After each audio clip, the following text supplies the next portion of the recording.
Objection handling techniques for B2B lead generation. Introduction. Objection handling in B2B lead generation is the structured process SDRs use to acknowledge a prospect's concern, uncover the real issue behind it, and steer the conversation toward a meeting instead of a dead end. It shows up everywhere, in outbound, on cold calls, in cold email replies, and across LinkedIn DMs. And at the prospecting stage, the goal isn't to close a deal, but to qualify, fit, and earn a next step. Here's the thing, nobody tells you when you start in sales development. Objections aren't the exception, they're the job. Resistance is baked into outbound. The teams that win aren't the ones who magically avoid objections, they're the ones who expect them, understand what's really driving them, and handle them so smoothly that not interested turns into a booked meeting. And the data backs that up in a big way. GTM Now found that when a prospect brought up an objection, the deal win rate went up by almost 30%. Read that again. The objection didn't kill the deal. It signaled an engaged buyer who is actually thinking critically about your offer. Meanwhile, research tells us that 60% of customers say no 4 times before finally saying yes. In this guide, we'll break down what objections actually are, the frameworks top SDRs use, how to handle the specific objections you'll hear over and over, and how to prevent half of them from ever coming up. This is a playbook your team can use on the next dial or send, not theory that lives in a slide deck. Why objection handling is the skill that separates top reps. Let's start with a reality check on the modern outbound environment, because it explains why this skill matters more than ever. Connect rates are low and getting lower. Cold calling conversion rates have reached structural plateaus across B2B sales organizations. The average success rate sits at 2.3 to 4.8% for qualified lead generation, with B2B specific performance averaging 5% due to heightened buying complexity. When you finally reach a live decision maker, you can't afford to fumble the moment. Mishandling one objection can waste dozens of dial attempts it took to get that conversation. Buyers are also more guarded than ever. Gartner's 2024-2025 survey found 61% of B2B buyers actually prefer a rep-free buying experience, and 73% actively avoid suppliers who send irrelevant outreach. That's the backdrop your SDRs walk into on every cold touch. And there's a perception gap that makes it worse. 50% of salespeople say they avoid being pushy, but 84% of buyers have had negative experiences due to pushy salespeople. So the bar is high. But here's the encouraging part. Objection handling is a trainable skill with measurable ROI, not some innate talent. The difference between average reps and top performers isn't charisma, it's behavior. Top salespeople pause 5 times longer than the average rep after objections compared to the normal parts of a sales conversation. The best salespeople respond to sales objections by asking questions at a rate of 54.3% of the time compared to 31% for average sales reps. That's the whole game in 2 stats. Pause more, ask more, argue less. The mindset shift. Diagnose, don't debate. Before we get into frameworks and scripts, you have to fix the mindset, because no framework saves a rep who's in fight mode. The most common way reps blow it is by treating every objection as a debate to win. One practitioner described the exact moment it goes wrong. I was fighting them. Every objection became a debate. The fix wasn't a new framework. It was a mindset shift. Stop debating buyer pushback and start treating it as information. That's the core of it. When handling B2B sales objections, the best sales professionals shift their mindset away from defensive rebuttals and toward collaborative problem solving. It's a subtle but powerful change. You're not there to argue, you're there to actively listen and understand the prospect's real concern, acknowledge its validity, and then dig into the root cause with thoughtful questions. Only then can you respond with a solution that actually builds trust and shows your value. There's also a powerful diagnostic move worth stealing: the assumption technique. When you hear an objection, make a calm assumption about what's really behind it, then shut up. You're not rebutting, you're diagnosing. For a price objection, you might say, "Sounds like you were expecting a smaller number." Then silence. The prospect either confirms and you know the real gap, or corrects you with the actual concern, which is often not price at all. That last part is critical because a huge share of objections aren't even real. Analysis of 300 million cold calls reveals that 49.5% of all objections are dismissive, knee-jerk responses, while 42.6% represent situational concerns around budget, timing, and resource allocation. Half of what you hear is reflexive autopilot, not a genuine deal breaker. Treat those as misunderstandings to clarify, not walls to scale. The frameworks: Layer and its cousins. Mindset gets you in the right headspace. A framework keeps you from winging it under pressure. The advantage of a shared framework is consistency. Every rep on the team handles pushback the same reliable way, whether they've been on the desk 3 weeks or 3 years. Layer, the US standard. The most widely adopted framework is Layer. Layer equals listen, acknowledge, explore, respond. It's the US standard objection handling framework. Listen fully without interrupting, acknowledge the prospect's concern with empathy, explore the real reason behind it with a question, then respond with a relevant answer or alternative. Used by every top SDR coach in the US. Let's break down where reps actually trip up at each step. Listen all the way to the end. Most reps interrupt because they're nervous and want to save the call. Interruption tells the prospect you don't actually care what they think. Acknowledge before you respond. Diving into the response without acknowledging the concern first reads as combative. Always acknowledge before responding. Even one word, "Sure, got it, fair," is enough. Explore with a question. Don't counterpunch. Arguing is the fastest way to kill a call. Discover, don't debate. A clarifying question always beats a counterpoint. Respond with relevance, then stop talking and let it land. Variations on the same theme. You'll see other frameworks that follow the identical logic. Cleverly teaches an acknowledge, clarify, reframe, provide value, CTA framework to handle any objection with confidence and curiosity, not defensiveness. Cognism's David Bentham uses listen, ask, solve, confirm. Listen, acknowledge and understand the objection. Ask an open-ended question to uncover the true reason for the objection. Solve, based on the answer given, offer them a solution. Confirm, validate the solution meets the potential client's requirements. Another field-tested micro-pattern is agree, disrupt, redirect. Agree with a short ledge statement. Examples include, "That makes sense," or "I figured you might say that." Jeb Blunt calls this move a ledge because it gives the rep's brain a place to stand before replying. Then you disrupt with an unexpected but simple question. For example, after "not interested," ask, "Totally fair. If you could change one thing about how you reach new accounts, what would it be?" This pattern breaks the autopilot no. Pick one, drill it relentlessly, and don't recite it like a robot.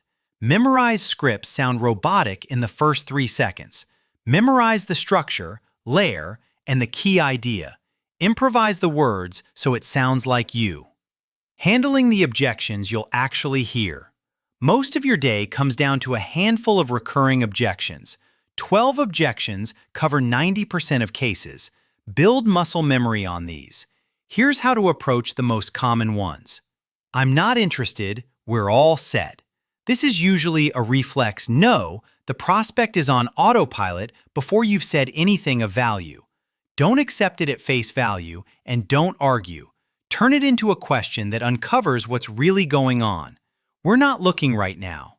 "Got it. Just curious. What would need to change for this to become a priority? A little humor plus a fast pivot to a qualifying question often breaks the autopilot. Just send me an email. This is the great brush-off classic. David Bentham, VP of Global Sales Development at Cognizant, says his sales team makes 20,000 plus cold calls monthly. Of those 20K plus calls, the objection, "Can you put it in an email?" is one of the most common. Agree to send it, but bridge to a conversation.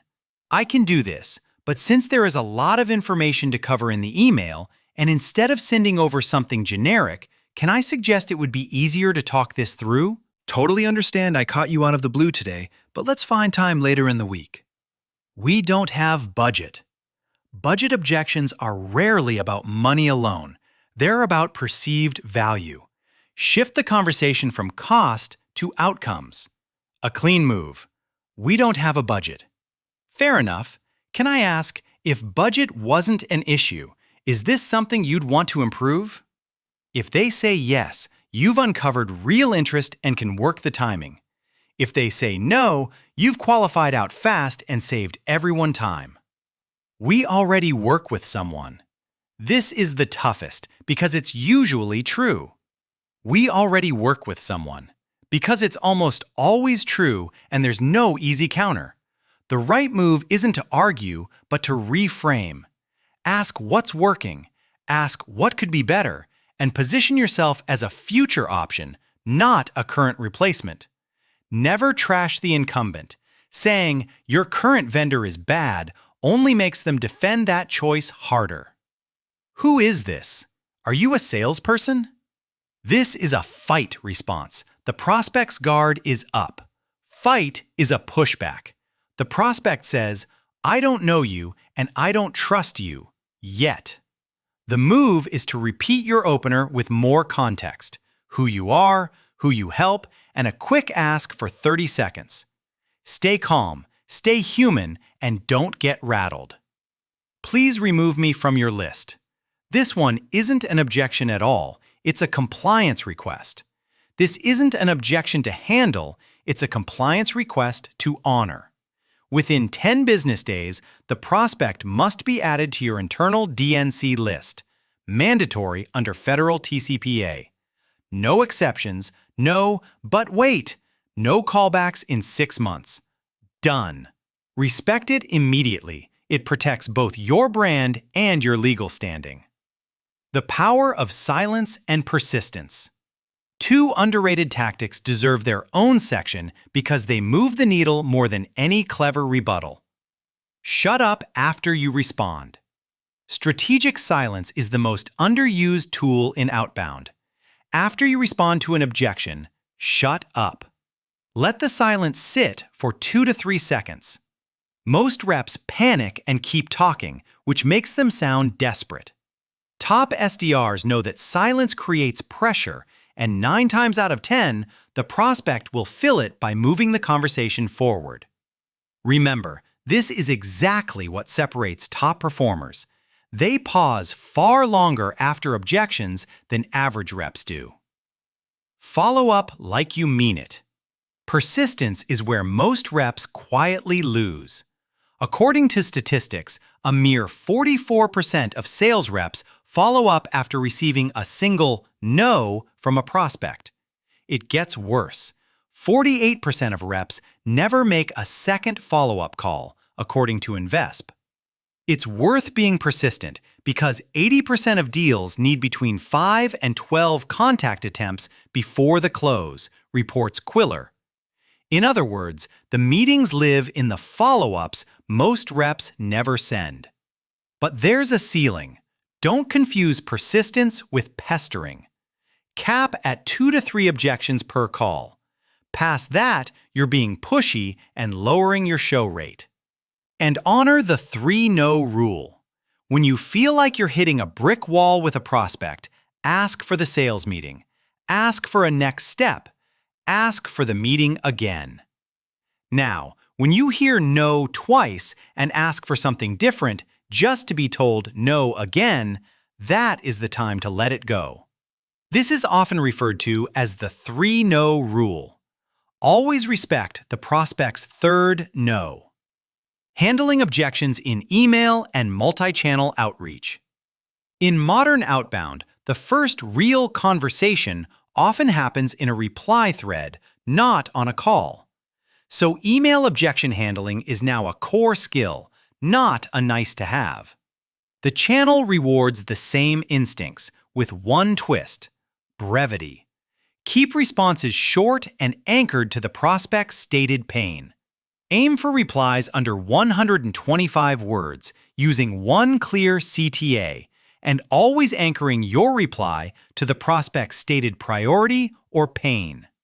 A useful 4-step flow for email is to acknowledge what they said, align with their perspective, reframe with a relevant insight, and ask for one low-friction next step. Persistence applies here too. In our dataset, the first email captures 58% of the replies, with the remaining 42% being captured by follow-ups. That 42% is meeting-generating pipeline you forfeit if you stop after one send. Most effective sequences run 4 to 7 emails is an ideal sequence length to maximize reply rate. Just make each touch add something new, a fresh angle, a proof point, a case study. Never a hollow, just checking in. The best objection prevention in email is relevance, because the bar keeps rising. Decision makers receive an average of 15 cold emails per week and report that 71% of ignored emails lack relevance, 43% fail on personalization, and 36% lack trust signals. Lead with the prospect's problem, not your product, and you'll trigger far fewer objections in the first place. Going multi-channel ties it all together. When a prospect says, "Just email me" on the phone, you've now got a reason to send a tailored follow-up. When an email gets ignored, a call or LinkedIn touch keeps the thread alive. Pairing channels lets you meet each prospect where they actually respond. Prevent objections before they start. Here's the secret the best teams know. The highest leverage objection handling happens before you ever dial. How to handle objections in cold calling is about making fewer objections happen in the first place. When you call the right people at the right time with the right context, objections drop.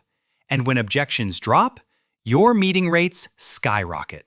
3 levers do most of the prevention work. 1. Tighter lists. Better fit prospects raise fewer reflexive brush-offs.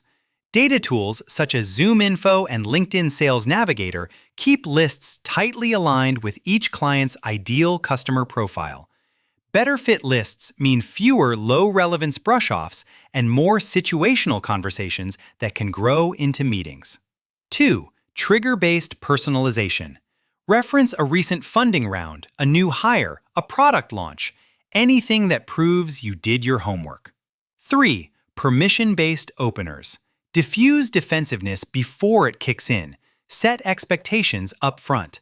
I know I'm catching you out of the blue. This will take 30 seconds, and if it's not a fit, I'll let you go. You've just diffused their defensiveness before it even kicks in. Data quality matters too. The most overlooked upstream prevention is data quality. Bounce rates above 5% damage domain reputation and signal to prospects that you haven't done your homework before you ever get on a call. How this applies to your sales team. Knowing the theory is one thing, operationalizing it across a team is another. Here's how to actually build objection handling muscle into your sales org. Build a battle card, not a script. Document your 10 to 12 most common objections with 2 to 3 responses each. Build a list of the 10 to 12 objections you'll hear most often with 2 to 3 possible responses each. Keep it visible during call sessions. Within 4 to 6 weeks, you'll internalize them and won't need the script anymore. Drill it with peer role plays. This is non-negotiable. Pair reps, 15-minute sessions. One plays the prospect, one plays the SDR. Switch. Repeat with a different objection. This is how skilled reps are built, not from solo practice, but from peer drills. Coach against real recordings. Theory in a meeting room doesn't transfer to live calls. Real examples do. Pull 5 to 10 calls where the rep handled an objection well and 5 to 10 where they didn't. Compare. The diff is where the coaching is. This matters because nearly 60% of reps don't change their process once they find one that works for them, and coaching is how you break that plateau. Measure objection to meeting conversion. Stop scoring SDRs purely on dial volume. Replace volume-based SDR metrics with objection to meeting conversion rates. Teams tracking which objection types convert versus which truly disqualify prospects achieve 2 to 3x pipeline velocity over those measuring only call volume and connection rates. If building all of this in-house feels like a heavy lift, the training, the role plays, the data, the recordings, the coaching, that's exactly the kind of system a specialized partner like SalesHive operationalizes for you, with trained SDR teams and proven outbound processes built for real-world resistance. Conclusion, next steps. Objection handling isn't about having a slick comeback for every no. It's about a mindset, diagnose, don't debate, a framework, layer or its cousins, and the discipline to pause, ask questions, and follow up persistently without crossing into pushy. Get those 3 things right, and objections stop feeling like rejection. They start feeling like the qualifying tool they actually are. Remember the numbers that should reshape how your team thinks. An objection raise can lift win rates nearly 30%. Most customers say no 4 times before yes, and 80% of deals need 5+ touches. Yet nearly half of reps quit after 1. The pipeline is hiding in the conversations other teams give up on. Here's your action plan for this week. 1. Pull your 10 to 12 most common objections and write 2 to 3 responses each. 2. Run a 15-minute peer role-play session and drill them. 3. Listen back to 5 recent calls and find where objections were mishandled. 4. Add objection tags to your CRM and start tracking objection to meeting conversion. 5. Tighten one segment of your list and rewrite your opener to be permission-based. Do that consistently, and you'll watch reflexive no's turn into booked meetings. And if you'd rather hand the whole motion to a team that's already built this system across 125,000+ meetings and 1,500+ clients, SalesHive's SDR, cold calling, email outreach, and list building services are built to plug objection handling gaps fast. No annual contract required.